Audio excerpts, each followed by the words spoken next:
అంటే నేను ఎప్పుడు బలహీనమో క్రీస్తు ఆత్మ నాలోనికి వచ్చి నన్ను బలపరచును.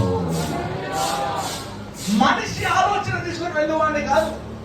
ఎగ్జాంపుల్ చెప్తాను. నా సొంత భార్య నాతో వచ్చి ఆలోచన చెప్పింది అనుకో, నేను అలా చూస్తాను. నాకు ఆలోచన చెప్తున్నాను.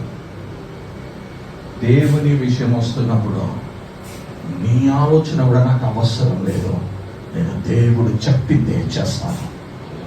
హల్లెలూయా. నేను పొరపాటున కూడా ఒక తల ఊపిన అనుకో, అయిపోయింది. ఇక దేవుని ఆలోచన ఉండదు నా జీవితంలో. అబ్రహాం సారా మాట విన్నట్టు జీవితం మొత్తం నాకు వినుకుని కూర్చోవాలి.